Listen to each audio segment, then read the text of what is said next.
What's up, guys? Chasing Lane, we're here with episode 209 of Welcome to Wroxham. It has been a while. I'm very sorry I've been away. I've been moving, as you can see. I now have my own little broom cupboard.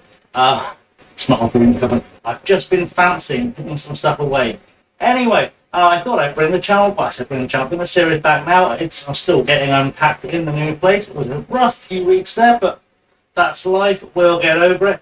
Things will improve with lighting and stuff as I figure them out and as I find all my stuff. But, for now, we are back and ready to go. We have another season of the Premier League ahead of us. We've done some transfers. It's going to be a transfer special. So like, subscribe, ring the bell, and I'll see you all on the other side of this intro.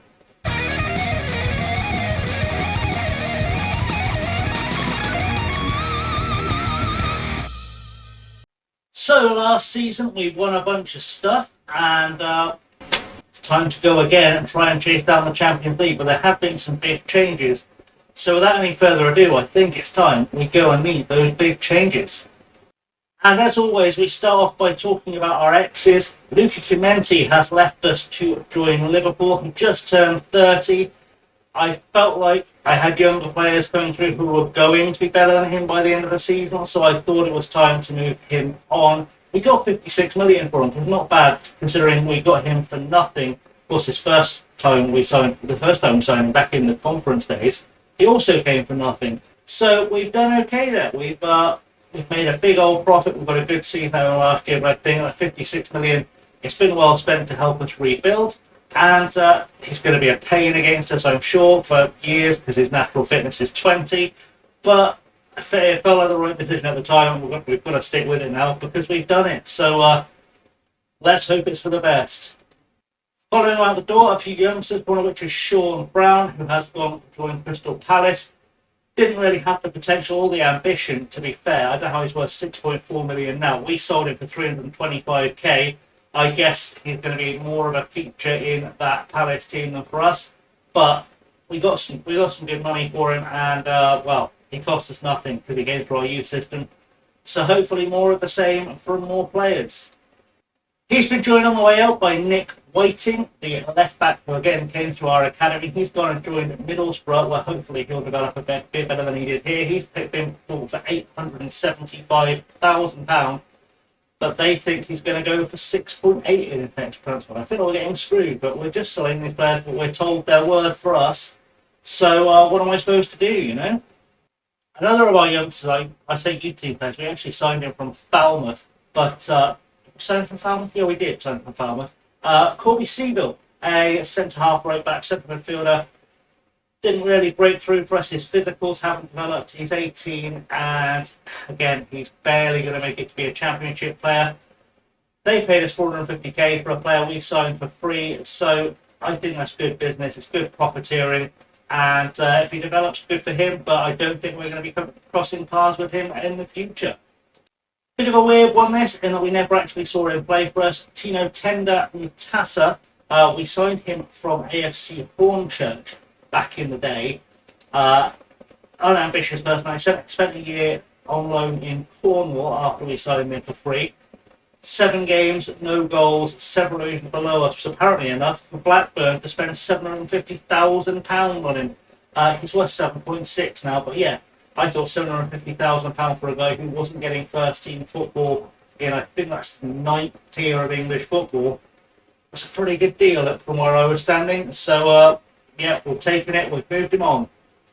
And another of our young guns, Gavin Williams, the Gibraltarian, who somehow hasn't got in their squad yet, he's moved on to Watford. He joined us on a free from Lynx last season. We loaned him out to the Northern Premier Division 1 Midlands, which, quick maths, is the 8th tier of English football. Did okay there, six goals in 16 games, not a bad return for a striker, enough for Watford to pay us 425k for him. Again, his value has shot up since he's gone there, but I think he's going to get more chance of football there than he would have here. He's got decent physicals and mentals, but yeah, his technicals were not as advertised when I signed him. So, yeah, he's moved on, but we've made 2 more transfers out, and they're both shockers, so hold on to your hats, don't get angry. There have been tough decisions made here. The first of those was that we sold Casper Garda to PSG. He's just turned 30. He's probably the second or third best goalkeeper on the planet, which seems like a weird choice to make when chasing a Champions League. But when you look at the financials, we spent 875,000 buying him from Sunderland all those many, many years ago, and PSG have offered us 95 million plus add-ons for him. And I can't turn down 95. It's the first time I've been operating in the black for ages, to be honest. So we had to take the money just to fix the financials. And to be fair, we've got two very, very good goalkeepers behind him in Ankovic and Cardoso, both of which have played Premier League football, both of which could be as good as Garda, if not better. So it's time to move him aside, let those guys step up, see who can become that natural replacement, and just take the profit. And in a similar situation, this was a heavy heart selling, actually, was Sidney Grio, who has gone and joined West Ham, obviously across the Premier League. A guy who can play almost anywhere, was really valuable to us as a squad player, it does have to be said. But he has hit his peak. He is 29. He's never made it into the Brazil squad, which is disappointing for him. He's been with us a long time, had that season, of course, in Villarreal, where I believe he won several trophies. I can't find them, but I'm sure he won trophies there. Oh, he got to the UEFA Cup final. That was what happened. I remember that now. He got to the UEFA Cup final, the Europa League final, finally won it with us last season, or season before last. And he's had his trophy with the Premier League. But yeah, 52 million they paid us. We paid 13.5. We got 5 very good seasons out of him. But as I said, he's just about to turn 30.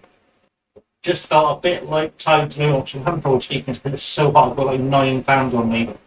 And that's probably not great for the talking. But there we go. That's life. Hopefully they're being filtered out in the background. But if they're not, I apologise. It's so hot in the new flat that I've had to take extraordinary measures. Anyway, let's go meet the replacements and talk about our plans going forward for the squad, shall we? So the first player signed this summer was actually a loan signing. It was Tim Jones from Bayern, and our scouts said he was going to be a really good Premier League player. The coaches don't feel quite so confident. To be fair, he's not costing us a lot. We're paying 130k for him. And that worked out really well for Oliver Fish, who, by the way, could be on his way out of the club. So, sort of like-for-like-ish replacement in terms of the signings. We'll see how that goes. If he looks good enough and we play him to make him permanent, we'll do that. He's already played in England for Wycombe before he broke through at Bayern. I say broke through. Never really broke through at Bayern. You know what I mean? Anyway, he's come to join us. We'll see if he is any good. And it's been very much about young players this summer because, as I've said, we've got a lot of young players in our squad who will step up and get better. Jakub Tomaszak is another one, a Polish-American player. He has joined us for free from the Sounds Academy and doesn't have a work permit yet. We'll work on that. We're going to try and loan him out and get him a work permit because I think this guy's got actually really good potential. I think if we can send him back to the States for a year, he'll probably play a lot of football and do quite well. Striker. Can play on the right wing, but again, one for the future. We'll see how he goes for us. We've also dived back into the pool at Gibraltar and brought in a player from Glacis United. He's 25 with 6 caps. The scouts think he could be a Premier League player, but it's going to take a while. So we're going to try and loan him out. In fact, I haven't said that. I'll do it in a second. We haven't said that. I'm going to try and loan him out for this season, see if he can develop beyond. In fact, can I send him to an affiliate? That would be nice. Let's send him to Swindon. Why not? Since we've just moved here, we'll send him to Swindon and see how he does. He should be good enough to get in their team, I think. I think they're undervaluing him. But we'll see how that goes. We're going to send him on loan and take a look at him. He costs us nothing. And if he develops into a decent player, one of those late developers, then we've got a good player for nothing. And if he doesn't, we'll make a profit. So we'll see how that all works out for him. Another free signing this summer was Jonathan Pybus from Newcastle. He was very highly rated in their academy, it has to be said, and came on a free. Our coaches don't feel as confident as our scouts, so we need to talk to one of them and figure that out. But he can play all down the left-hand side. I might try and teach him. In fact, let's do it now. Let's set it up while I'm talking about it, otherwise I will forget, because we all know what I'm like. We'll try and teach him to play as a wing-back as well, because that way he's good cover everywhere. Going to sit in the 21s for now. We're going to try and send out on loan. do that while I remember as well, just to see if the scouts were right or the coaching right. I think he could develop into something good though, so we'll take a look at him. I also made a bit of a nostalgia signing this summer. Lucas has rejoined the club. He is an actual real-life club legend. I'm going to try and persuade him that he wants to be something other than a head of youth development or just get good at being a head of youth development. I want to get him on the coaching staff. He is, as I said, a club legend. Those who remember, because he's probably a bit of a streets won't forget player in Norfolk at this point. So he was with us very early on the second season we signed him, 34 and 37. Followed by 12 and 21 before he moved on to Telford in the National League.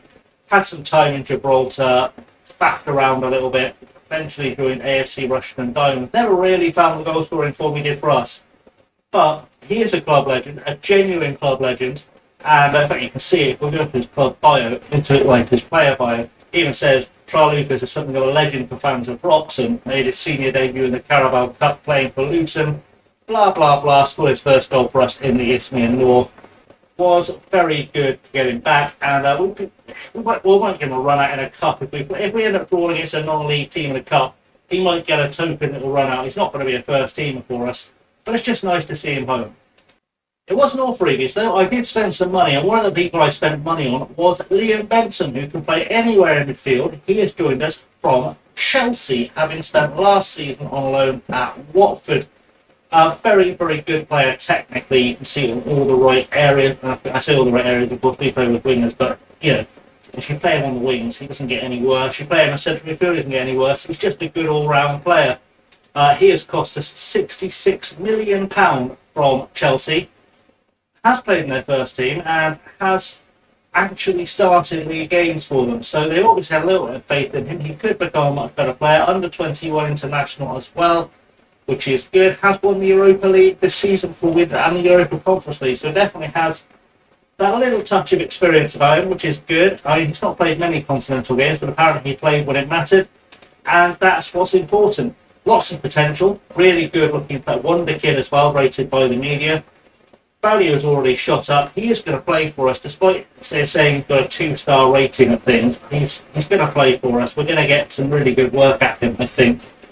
And I might even change the system a little bit to accommodate him if we have to. But I think Liam Benson is a really, really strong signing for us. And we're going to see how his future goes.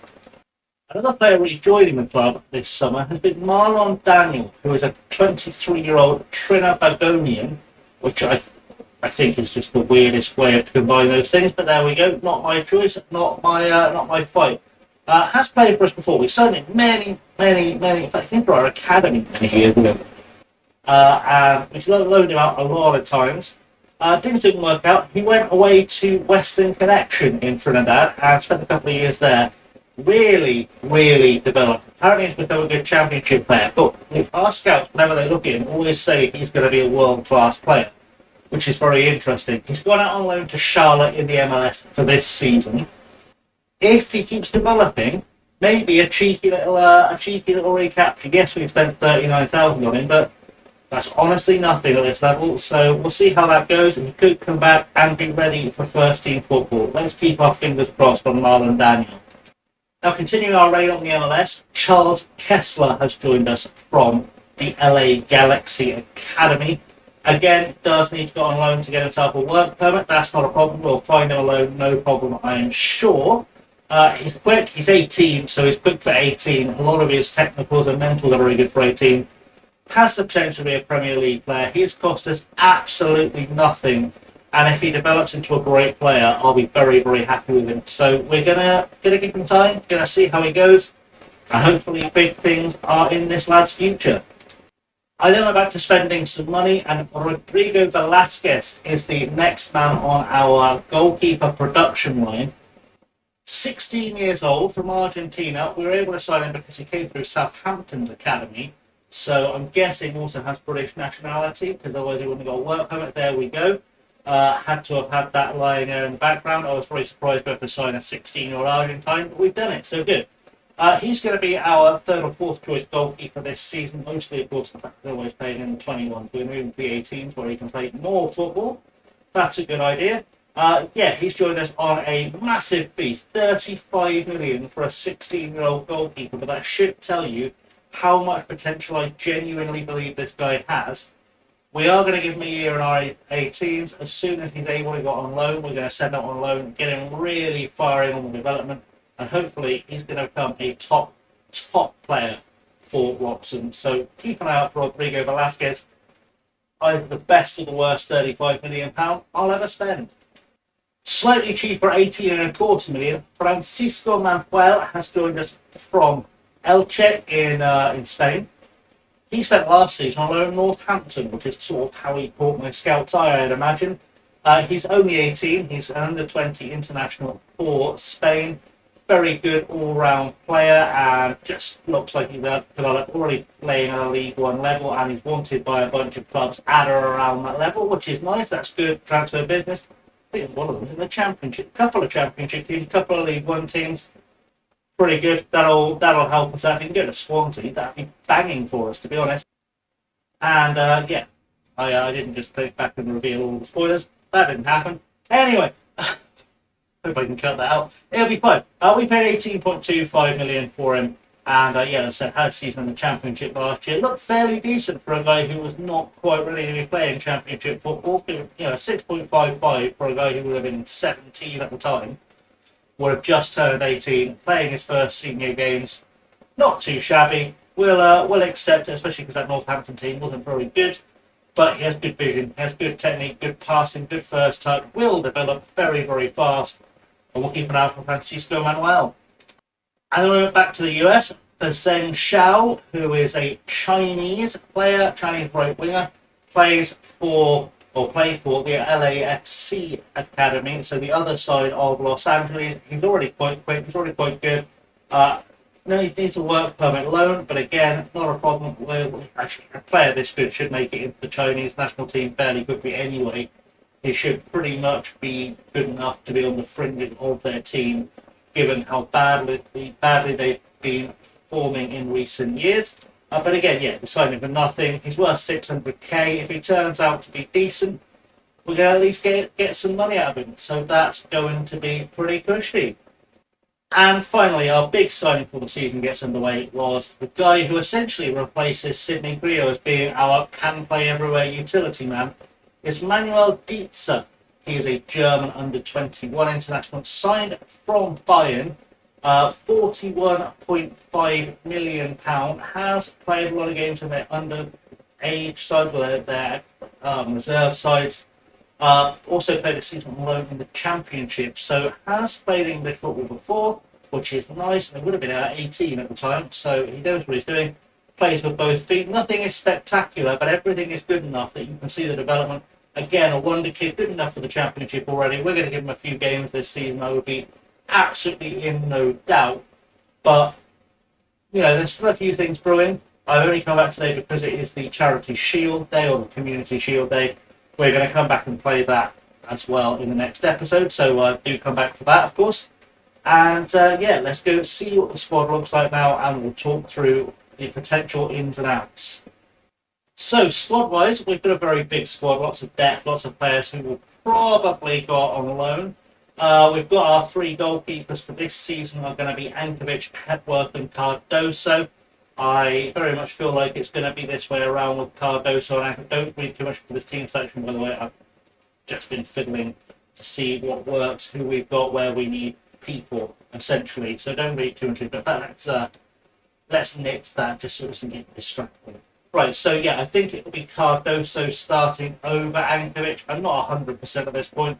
We'll see how it goes in the first few games, and yeah, we might loan the other one out so they can compete for game time this season. At the back, a few players I'd like to let go. Dean Farley did well coming in as a backup for last season. We'll just get those columns all the same size. Don't know why it can't do that for itself. I think it's the resolution. Anyway, yeah, we've got Dean Farley there, who we probably are going to try and get rid of at some point in this window. We've still got Straka, Angeloni, Lucian Andre. Obviously, Emery doesn't play at the back for us often. Carlotto does occasionally. Stefano Oliano has started to break through a little bit. I say started to break through. He played a few games for us at the back end of last season. 50-50 on whether I keep him. If I get a good offer for him, I'll let him go, but nothing yet. Axel Brown is on his way out, probably on loan, but we'll try and sell him if we can. Of course, we've Hudson Carlos. Jose Eugenio Montes, played a few games for us last season. I've got him down as unwanted just to see if I can get some money for him, because I don't think he's going to make that potential. But we'll keep an eye on that, see how that goes. Nunez still here, Alberto still here, Suleiman I'm going to try and loan out, haven't had any offers yet. Dietz obviously fits in with the defenders because he can play at the back, pretty much everywhere wide, to be honest. Austin Burgess, another player I'm trying to let go. Only one on loan so far, but we'll see how that goes. Of course, we've got Juraj Cernak. We're going to try and let Mandelli have another loan. I think there's more to come from him. In terms of getting on our first team, Gamchev as well as Alvin Ferrer are both going to try and get on loan. Alvin Ferrer has weirdly switched nationalities this summer. He was playing for the Philippine national team, and now for some reason he's playing for the England Women 21s. I didn't think that was a thing, but there we go. We've still got Naglic as well. We've still got Marais. Jude Bellingham's knocking around. If I can get an offer for him, I will sell him. There was offer from, well, there was interest from Al Ittihad in the summer, so we'll see if that comes back up. Stian Christensen will get some games. Noah Etcher has returned from his loan at Manchester United, and again, should get some games. Soren Nielsen, I've sort of decided is surplus to requirements, so we'll see how that goes. He's hit his ceiling, I think, and his ceiling's probably not quite good enough for a team trying to win the Champions League. Anywhere mid-table in the Premier League, he'd be a cracking signing. Neo Djordjevic, who hopefully is still on the development list because he has been out on loan, he is. He's going to try on loan again this season. Pompoyo's still there. Parisi is still there developing. Andrich, I'm trying to sell. Yallo, I'm going to try and develop if I can't sell him, but I would like to sell him. He's worth 44 million quid, so that would be nice and ideal. Tim York, frankly, Tim York's an interesting one because he has played a lot of first-team games for us. He is an England international, but I think loaning him out this season is the best idea. Marco Manuzzi, again, we're going to try and loan him out because he's unhappy that he wasn't registered for the squad, which, frankly, not quite good enough for the team. I'm trying to sell Mervyn Burns because Mervyn Burns is getting on and realistically taking up a space I could be using to develop your Manuzzi. We've still got Ahmed Damar. Oliver Fish has been the subject of many bids of 77 million rising to 100, so I accepted those. He may not be around by the episode after next. We actually start the season in earnest. We'll see how that goes. James Pugh there. Again, we're trying to sell him. Nian, we're trying to loan out. Marino, we're going to try and loan out as well. Issa Emmanuel, I'm not sure whether I'm going to play him or loan out yet. I haven't decided, especially with Benson in the squad. Might limit his opportunities a little bit. Tim Jones is there, obviously, developed Crothers.